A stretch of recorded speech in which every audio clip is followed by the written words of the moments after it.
victory belongs to the most tenacious. सबको के नमस्ते और प्रणाम। हुनरबाज कार्यक्रम में आप सब लोगन के शानदार स्वागत बाते। जी हाँ, बिल्कुल ई वक्त हमनी बालाक्लावा स्थित रॉयल पार्क के एगो बड़का टेनिस कोर्ट में है जा। हमनी के साथ हैजा परी एगो ऐसन मेहमान बाते जेकर नाम है रुशील सिउसगन और जे पेचिराफे के रहिलन। उ जवान बाते खाली फॉर्म 5 करता अभी बकेर एकर संगे संगे उ टेनिस गेम के डिसिप्लिन में दक्षता हासिल कर ली बाते। एकर संगे संगे उ हमनी के देश के रिप्रेजेंटे करके हमनी के देश के नाम भी रोशन कर ली बाते। तो आज रुशील के संगे हमनी बतियाब सा और टेनिस के डिसिप्लिन के बारे में हमनी जानब जा। तो चल जा।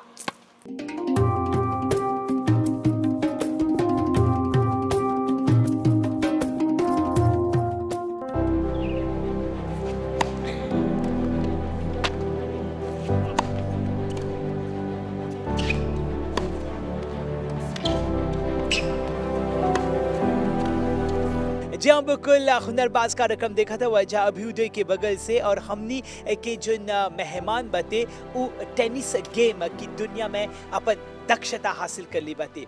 तो रुशील हमनी के ई बतावा कि रुशील सिउसगन के हवन। हमर नाम रुशील सिउसगन है। हम पेचिराफे के रहीला। 4 बरिस के उम्र से हम टेनिस खेल में रुचि रखीला। अब हम राष्ट्रीय और अंतर्राष्ट्रीय स्तर यानी नेशनल और इंटरनेशनल लेवल पर अपन देश के प्रतिनिधित्व करीला। हम धूपनाथ रामफल स्टेट कॉलेज के छात्र हैं, जहाँ पर ही हम दूसर विषय संगे संगे फिजिकल एजुकेशन विषय भी सीखीला। हम अपन शिक्षा के टेनिस खेल में भी अपनाइला। जितना हमसे हो सकीला हम अपन खेल और शिक्षा में एगो संतुलन रखीला, जेमें आगे चल के हमके कामयाबी मिले।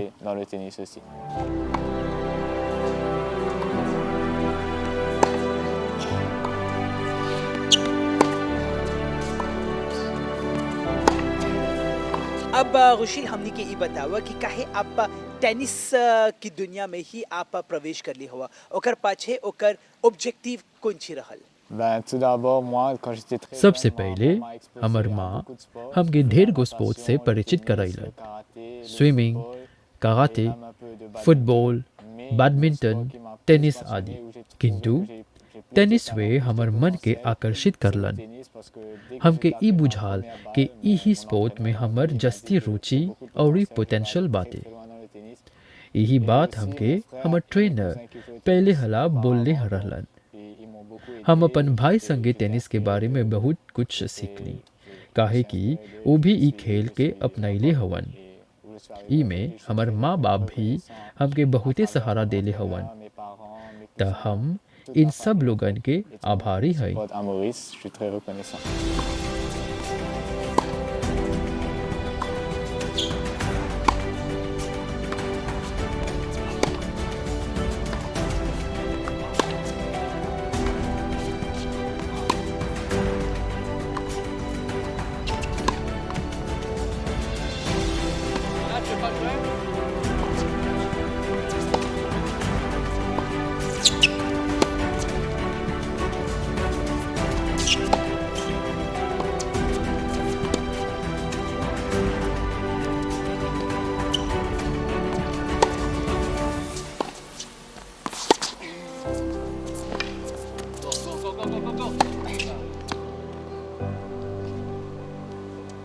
हुनरबाज कार्यक्रम देखा था वजह और आज हमनी आगल है जा हमनी के टीम एगो टेनिस कोर्ट में जहाँ पर रुशील सिउसगन हवन। अब रुशील हमनी के ई बतावा कि कैसे आप अपन टाइम मैनेजमेंट करेला, काहे कि आप ऐसी करत हवा एकर संगे संगे आप के जाए के परी अलग अलग जगह पर अपन प्रिपरेशन करे या फिर फॉर्मेशन करे, तो कैसे इस सब के टाइम के मैनेज करेला?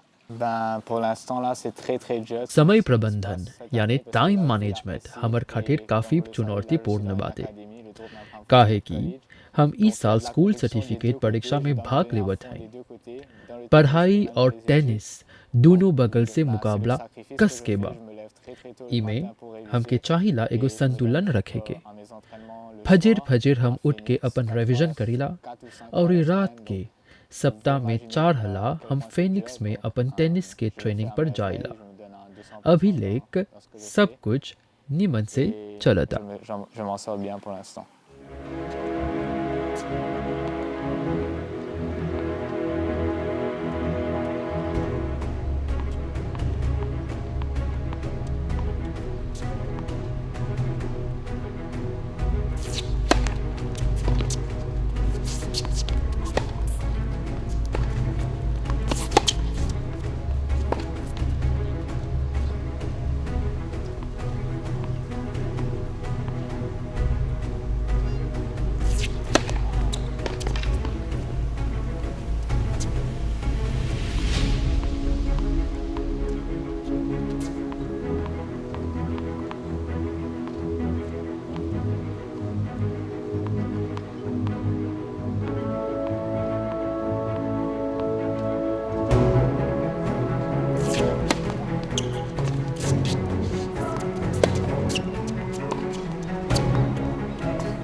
जी हाँ बिल्कुल, जैसे कि अगाड़ी में हमनी बोलनी स कि हमनी के जो मुख्य मेहमान बाते वो डेविस कप बोत्सवाना में हौजा जा करके देश के नाम रोशन कर ले बाते।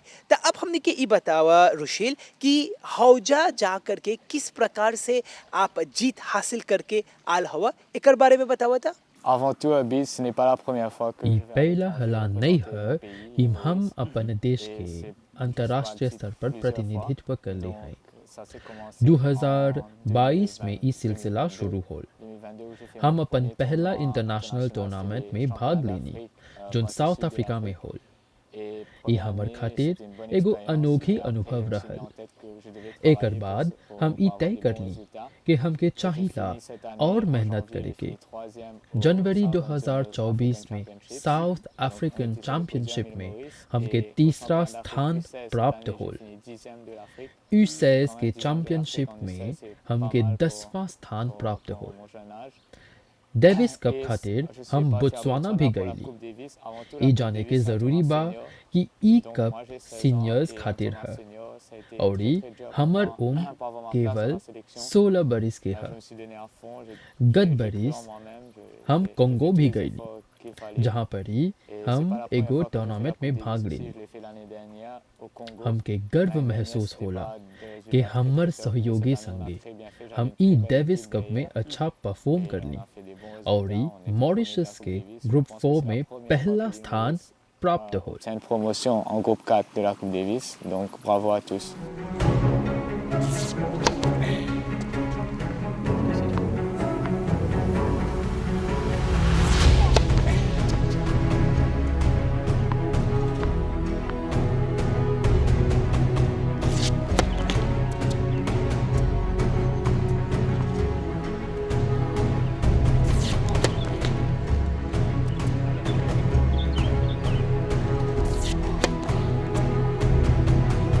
टेनिस गेम ये एगो ऐसा डिसिप्लिन बाते जहाँ पर ही एगो सर्वांगीण विकास होवेला एगो लड़का के। हमने के ई बतावा कि रुशील जब आप 5 बरिस के रहला और आज के रुशील जे 16 बरिस के बाते, कैसे आपके डेवलपमेंट आपके ग्रोथ होल बाते, एकर बारे में बतावा था। Moi, quand j'avais 5 ans, je faisais le tennis. जब हम pour 5 le बरिस plaisir. के रहली Au début, je faisais तब le हम tennis pour अपन le plaisir, मनोरंजन mais खातिर après, टेनिस खेलत que रहली। j'avais du potentiel et गते je voulais aller गते plus loin, donc हमके je me ई suis बुझाल donné plus dans कि les ई entraînements स्पोर्ट plus में réguliers, हमर काफी j'allais plus पोटेंशियल बा। souvent, je me suis donné plus त यही physiquement, खातिर et j'ai grandi हम ई में physiquement, अपन mais जी le जान tennis, ça लगाईली, développe खासकर अपन presque ट्रेनिंग tout में, le corps, en fait, शारीरिक c'est un रूप développement में यानी intégral. Physically. Donc, tennis mentalement, आपके je देह suis के plus पूर्ण confiant रूप से quand develop je joue au करेलन। tennis, एकर संगे tout le monde ई sait, le खेल tennis, आपके ça peut chanter मानसिक tout le विकास monde, में भी tout le मदद temps, करेलन। et यही il faut खातिर rester fort हम अपन mentalement. पढ़ाई में भी Cela m'aide निमन dans से les ध्यान études देविला। aussi, parce que परिणाम ça स्वरूप m'aide à me हम अपन concentrer, एनसीई की et परीक्षा j'ai में eu des bons निमन résultats से à la सफल NCE होइली aussi pour venir और dans हमके une धोपनाथ académie de harmful Francfort, estate donc college ça a जैसन porté ses fruits, निमन le sport, माध्यमिक et विद्यालय ça va continuer à हासिल porter होल। ses fruits si je le fais comme il faut.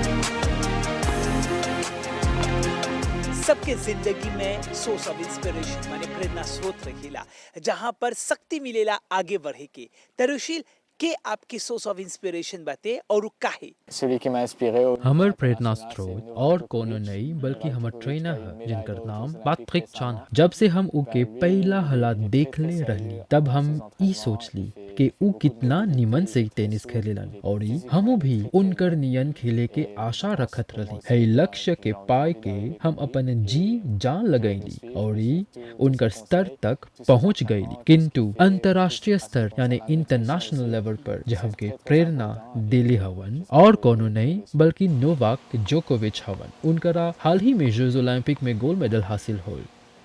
उ अपन ट्रेनिंग में बहुते मेहनत करेलन, चाहे उ मोबिलिटी हो या अपने आप के अप टू द लेवल रखे के। हम ओकर नियन बने के आशा रखीला और यही खातिर खाई में, डिसिप्लिन में या ट्रेनिंग में जोन सलाह उ दुनिया के देवेलन हम उन पर अमल करीला। Tout d'abord, moi je encourage les jeunes हम नौजवान लोगन के खेलकूद करे के प्रोत्साहित करब pour le bien-être. जिमे उ लोग के कल्याण सकी होई। अब काहे टेनिस हुई ई डिसिप्लिन वा अपन आप में कंप्लीट माने संपूर्ण बाती।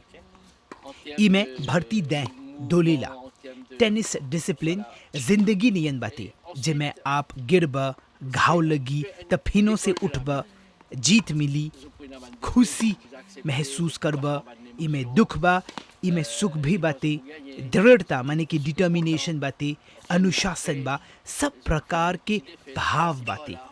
ई युवक खातिर एगो दिलचस्प स्पोर्ट Le बाते। tennis, c'est intéressant pour les jeunes. Ben, écoute, Rochelle, ce qui est intéressant avec जब हुशील हमर लगे आ रहल त उ खाली 5 या 6 बरिस के रहल। वो हमर संगेवे पाची के कर ले रहलन और हबीले नियमित रूप से पाची के करता। ओकरी टेनिस से जुड़ल ओकर यात्रा बहुत ही अच्छा रहल। हमरा गर्व होवेला टेनिस डिसिप्लिन के ई यात्रा में उतार चढ़ाव रहल। कबो कबो त हम सख्त भी रहनी। वो बहुत मेहनती लड़का हवन और जोन रिजल्टा मिलल बाते उ सब कुछ बोल देवेला। आज वो अंतर्राष्ट्रीय स्तर पर खेलता जे गर्व की बात है। बकीर एकर संगे संगे आर जस्ती एक्सपोजर ओकरा मिले के चाहिए। हम ये आशा करीला कि एक दिन हुशील अंतर्राष्ट्रीय स्तर पर एगो हाई लेवल कंपटीशन में भाग लियन। nous pour continuer, struggle c'est bizarre, ok? Mais nous espérer qu'un jour, voilà, les récits jouer vraiment à un niveau vraiment haut. Même au bout de ça, pas hésiter. हम ये संदेश देवब कि तो लोग के एजिते नहीं होवे के चाहिए। मॉरिशस में टेनिस से खेले खातिर 2-3 केंद्र तब बाते आप पहला कदम आगे बढ़िया तब हम तो लोग के मार्गदर्शक करब। Après, nous préoccupons du reste.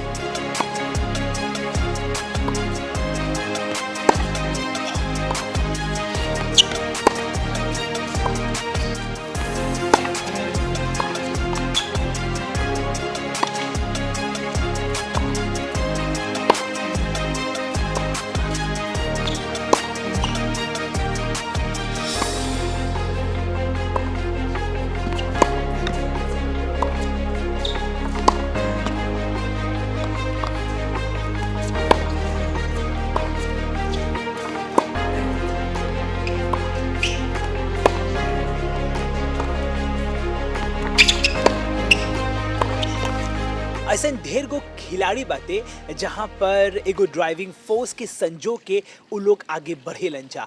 Rushil, आपके जिंदगी के ड्राइविंग फोर्स कौन सी बातें और कैसे है शक्ति से आप आगे बढ़ेला? Pour moi, j'ai शुरू से हुए हमके प्रतियोगिता यानी कंपटीशन पसंद बा। टेनिस खेल से हमर अटूट नाता बा। जब हमके अपन ट्रेनिंग में थकान महसूस होला तब हम टेनिस के जुनून से प्रेरित होके फिनो से रणभूमि में उतर जाइला।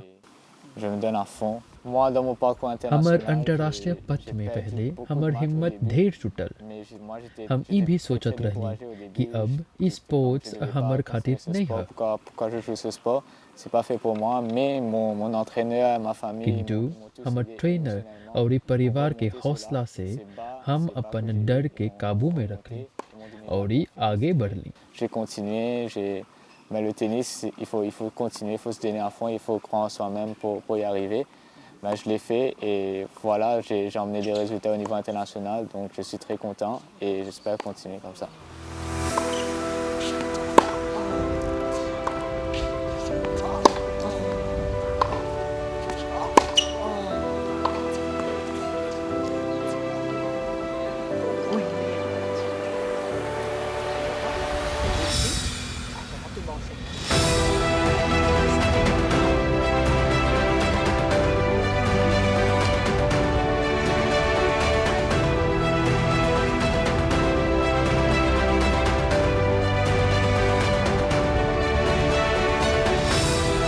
अब रुशील हमने के ई बतावा कि जन आवत पाकू बाते उ कौन ची ह और कौन ची करबे कौन कौन प्रिपरेशन बाते एकर बारे में बतावा था। Ben, moi, en ce qui concerne le court सितंबर terme, में deux U18 éditions के internationales हमर précisées दुगो qui अंतर्राष्ट्रीय se टूर्नामेंट्स dérouleront रही à Petit जोन Camp en पेचिकाओ में septembre. आयोजित हुई। Donc, l'année dernière, गैल j'étais बरिस finaliste हम du doubles tournoi tournament des में quarts de फाइनलिस्ट finale और nationale. Singles Donc, cette année, tournament pourquoi में pas quarter gagner finalist cette रहनी। coupe. त ई बरिस Et हम je vais cup faire de जीते mon के mieux आशा pour रखत हैं। représenter mon अपन pays et देश faire के l'honneur de mon pays. प्रतिनिधित्व यानी En ce qui concerne represent le करे long के terme, j'ai envie हम de अपन पूरी poursuivre कोशिश mes करब। études en भविष्य Amérique, में donc हम avoir un अमेरिका cursus में sport-études. खेल विषय यानी Et je veux le sports faire में en अपन उच्च arrivant शिक्षा le करे top के 5 आशा रखत mondial हैं। en U18 à 18 ans.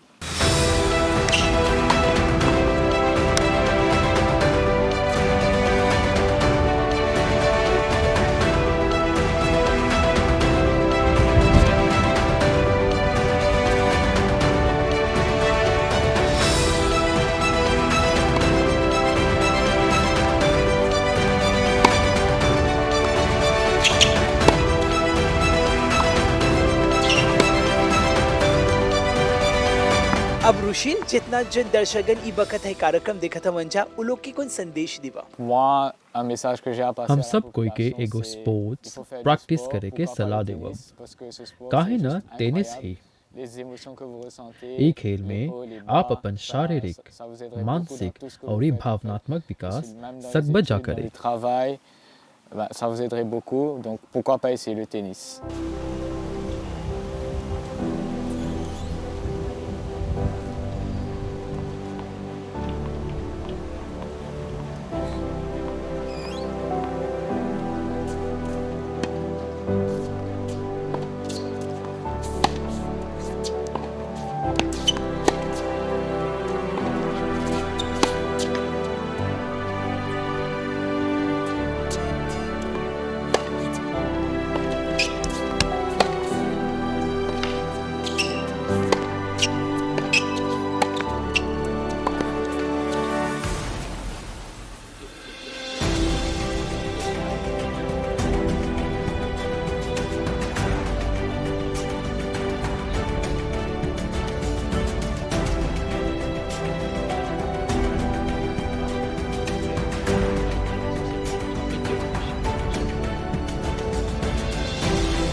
जहाँ बिल्कुल टेनिस गेम से जुड़ल ढेर कुछ आज सीखे के मौका मिलल बाते काहे कि हमनी के जो जवान मेहमान बहुत ही दक्षता हासिल कर ली बाती। तो बहुत बहुत धन्यवाद रुशील कि आज आपके संगे बहुत कुछ जाने के मौका मिलल बाती।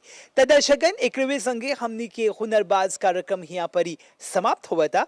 बकेर आवत बीफे के एगो दूसर हुनरबाज के संगे हमनी भेंटाब सा तबले रुशील और अभी के बगल से सब कोई की नमस्ते और प्रणाम।